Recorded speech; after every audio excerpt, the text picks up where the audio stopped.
Hello, this is Professor Hazara again, and this is the last of the 4 videos in Module 4, which is concerned about doing consolidations subsequent to the date of acquisition. Now, in the first 3 videos, we went over what we call a first-year consolidation. The acquisition took place at January 1st, 2011, and we did the consolidation at December 31st, 2011. Now that's a first-year consolidation. What we have to do now is go beyond the first year. So I have an example here. We're going to do the same example where a company is acquired on January 1st, 2011, but the consolidation takes place at December 31st, 2012.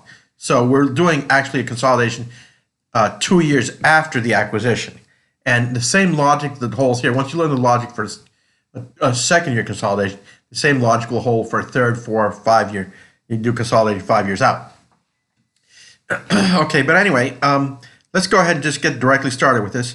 And this is going to be all based on the previous example.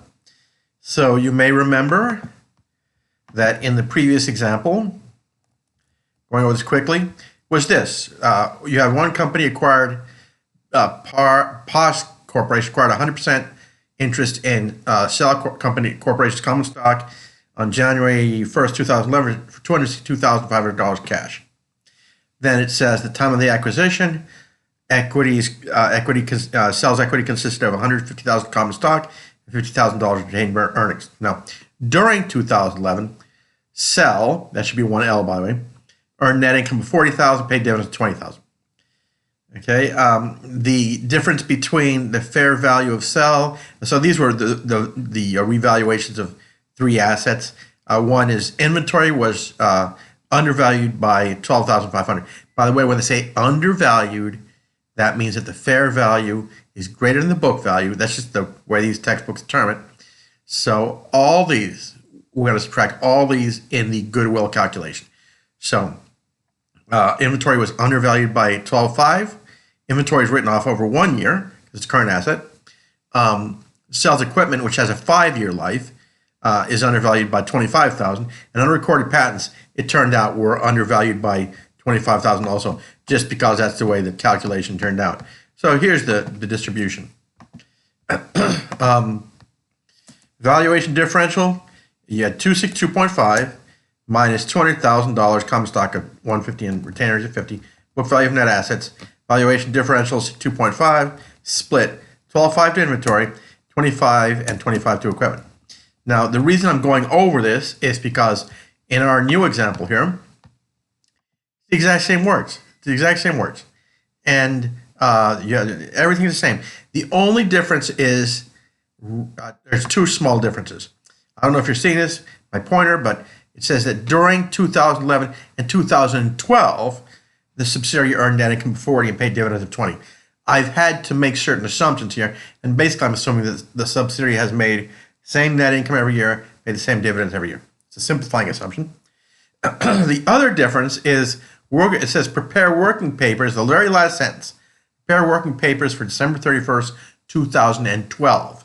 Whereas in the first example, it didn't say it, but we did working papers for 2011. Okay. Now what I'm going to do, and we're going to be working with this sheet here, we're going to start with our 3 equity method calculations, calculation of goodwill, calculation of income from sub, and reconciliation of the investment account. And then we're going to go and we're going to do the equity method journal entries. Then we're going to do the consolidate. Well, then based on the equity method journal entries, we're going to prepare a set of financial statements which are adjusted for the equity method over here and here, and they're going to form the basis for our consolidation that we're going to use. Remember that in order for the parent to be able to consolidate, it's got to have an income from sub, assuming you're using a full equity method. It's got to have a number for income from sub. It starts at 0, but then you'll have an entry here to form income from sub. There's got to have an income from sub there. There's 3 conditions basically. Last year's ending retained earnings have to be this year's beginning retained earnings. So we're going to have to do some adjustments to retained earnings.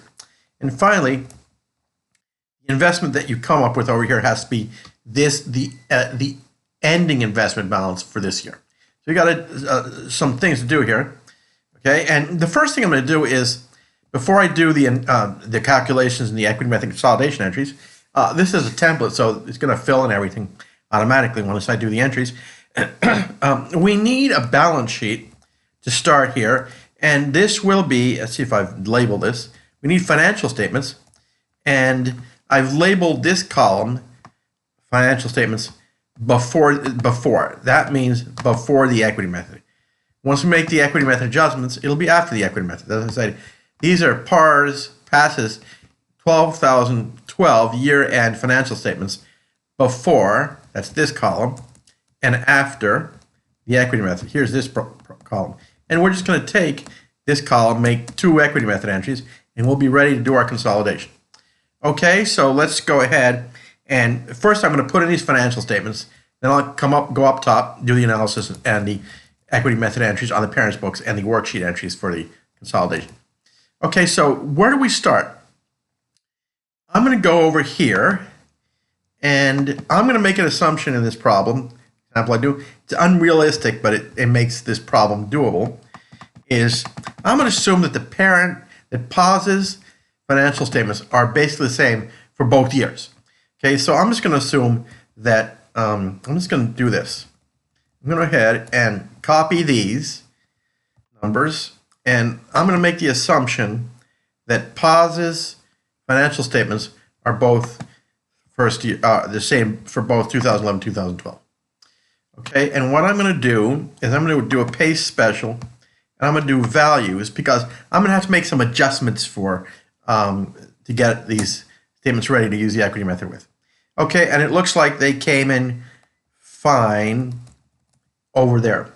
Now there's 3 adjustments I've got to make in order to get these things ready just to do the equity method. First of all, the income from sub account before doing the equity method would be 0. And how can I make that argument? Well, you assume that the parent closed the income from sell account to retained earnings in the year before. So it would be in retained earnings, and it would be 0. There would be 0 income, and it would have been transferred over retained earnings.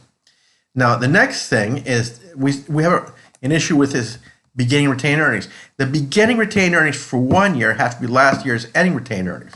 Okay, so what I'm going to do is I'm going to go ahead and basically make this year's beginning retained earnings last year's ending retained earnings, and this number, I'm just going to put 0 there, because that number will change. That number is definitely going to change. But I'm going to do that. You can already see what's going to come out by the way. And just to show you, this year's beginning retained earnings for the sub should be, or for the parent, this is for the parent, we're preparing the parent's financial statements, is last year's ending retained earnings, and which is right there, or right there. So those have to transfer up and become this year's beginning retained earnings. Okay, and the final thing is that the investment account should be the ending investment account for last year, and as it turns out, it already is. So if we go down last year to the investment account, that was the ending investment account for last year, which should be this year's beginning investment account. So that's good. Okay, so I think we're ready to start doing our financial statements. But before doing the journal entries and all that, I'm going to change. These are all, I transfer these all over as numbers, pure values. But what I'm going to do is I'm going to calculate them like real financial statements. So our net income without the income from sell is 54.5. Then the net income should come down here. And then this should be beginning retained earnings plus net income. And then this should be the subtotal minus the 40 dividends. So you see 125.25. Keep in mind that this is the parents, both columns before and after are the parents before and after a retained equity method. Okay, and then I'm going to make sure that our assets are total up. So our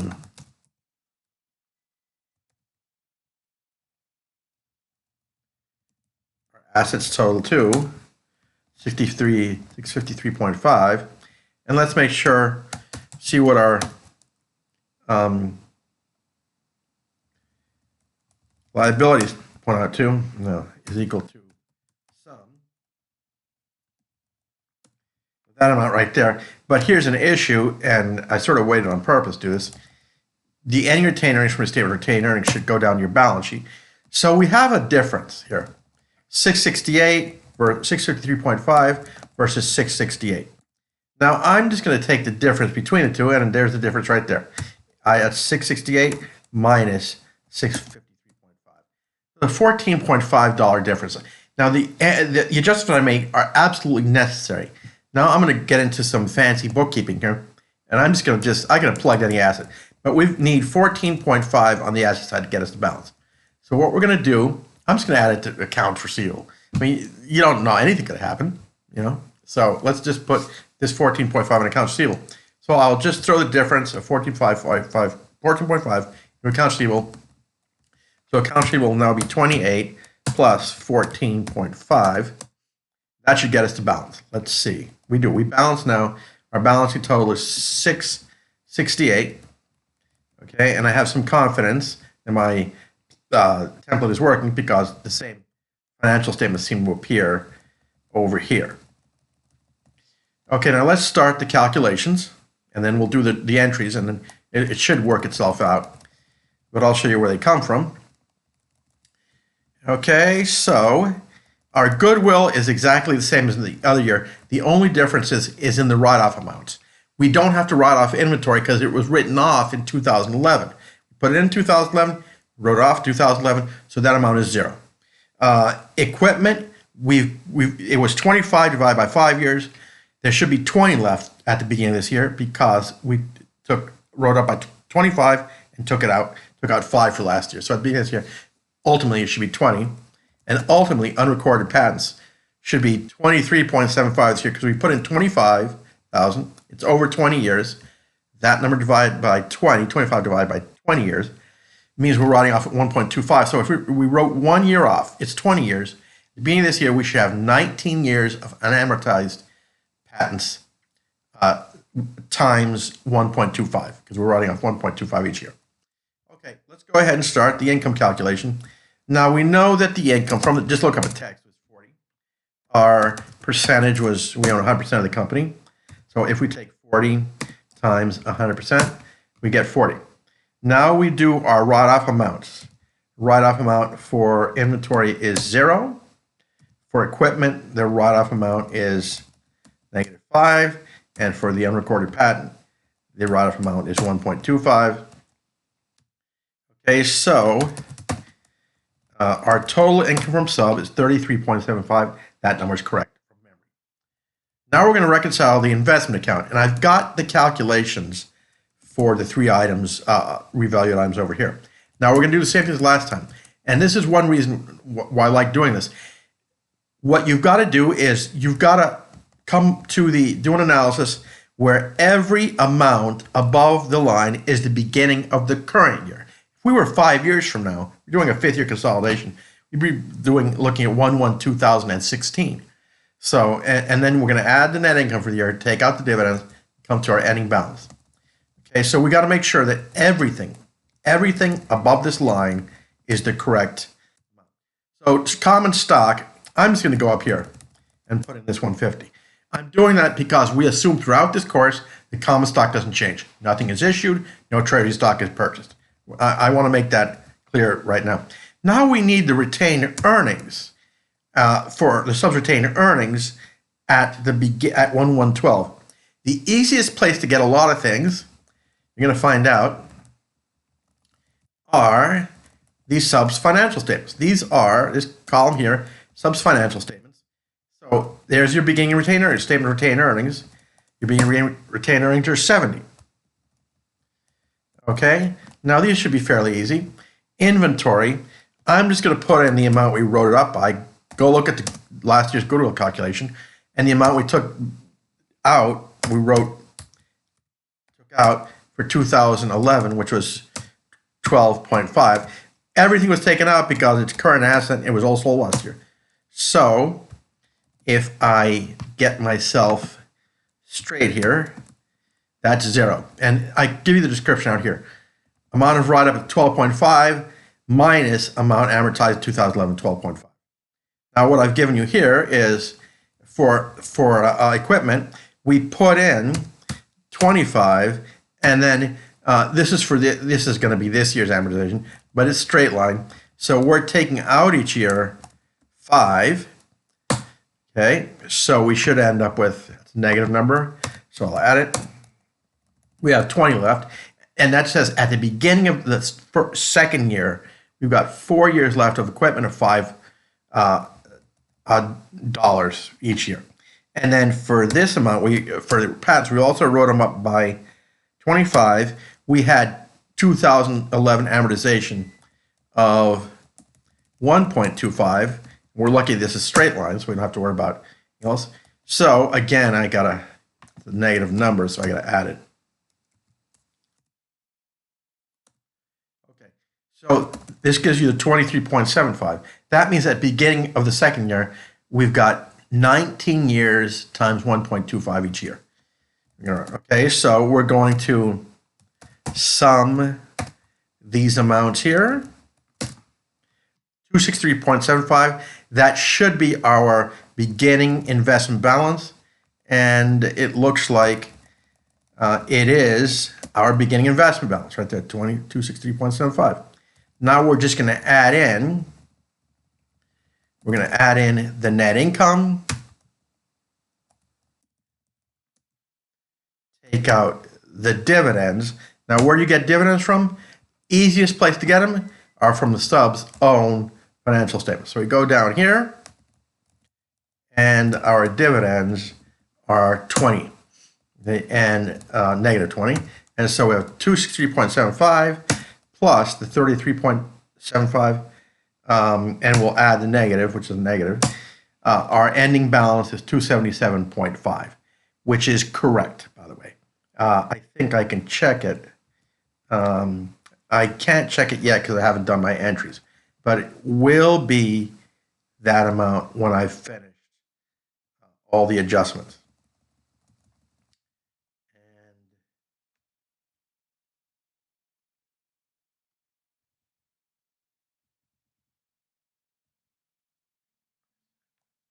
Okay, just wondering about something there. Oh, let's take this out. Let's take this out. Yeah. Okay, then has some straggler numbers there. Okay, so we got income for sub of 33.75. We got an ending investment balance 277.5, and now we're ready to do our journal entries. Now we don't have to do any purchase entry because we bought it 2 years. We bought it beginning of last year, so that doesn't make any difference. But we should recognize that in a T account we have a beginning balance of 263.75. Okay, now what we're going to do is we're going to add our income from sub. Our income from sub is 33.75, and that's also going to increase the investment account of income from sub. There's no reason that's bold, by the way. And then we're going to record our dividends. Our dividends, I'm going to make it a negative because you don't have positive and negatives in journal entries. But our dividends, we received cash of 20, and we write down our investment by 20. So the investment goes up by your share of income, down by your dividends. Okay, so let's get our final investment balance here. It's equal to the beginning investment balance plus the debit to the investment account of 33.75 minus the dividends, credit dividends for 20. And lo and behold, our T account should agree with our final investment reconciliation of 277.5. Okay, now let's go down and see how this all turned out. These entries were posted, by the way. So to go from your before financial statements, before equity method financial statements, to your after equity method financial statements, we only made 2 entries. The number 2, we didn't have any entry number 1. Number 2 was credit income from sub to establish some income from sub that we're going to take out. And then also debit the investment account for the income from sub. So we do have that. And then for the dividends, we just collect the cash, debit cash, and credit 20. Those are the only 2 entries we made. But it results in a set of financial statements which are going to be used to consolidate. Because you need an income from sub. That's the first thing. Your retained earnings better be the correct retained earnings, which are your beginning retained earnings. Yes, this is correct. The parents' beginning retained earnings are 110.75. And then finally, your investment account has to be the year-end investment account, which is 277.5. Okay? And let's make sure they balance. 71.75, and it's balancing over here, 71.75. So this all looks good. And I want you to realize that all these numbers here, all these numbers here are the same as these numbers here. I just transferred the post-equity method financial statements. Those are the ones you consolidate. Okay, so now we're going to go ahead and make the 3 consolidation entries. There are actually 4, but the big 3, I call them the big 3, are the most important ones. And the logic is the same as last time. The first thing we're going to do is we're going to, these are the consolidation entries, reverse the investment account from its year-end balance to its beginning balance. Then we are going to eliminate the beginning investment balance, and then we're going to record our current year expenses. And for these, you just, for the first 2, very important, just use your this calculation we've done here. That's why I do this in this way. So we're going to debit net income from 33.75. We're going to credit the investment for amount of dividends. Make sure it's a positive number because debits and credits don't recognize positive and negative signs. And then the plug, it goes to the investment account, 13.75. So what we've done is we've eliminated net income, we've taken out dividends, and we've taken the investment account, we've reduced it by 13.75 from 277.5 to 263.75. Let's see how those entries came out in the consolidation. We had a debit. So look at entry number 1. This is entry number 1. So we started with 33.75 income sub. We debit that amount to end up with 0. That's always got to be the case.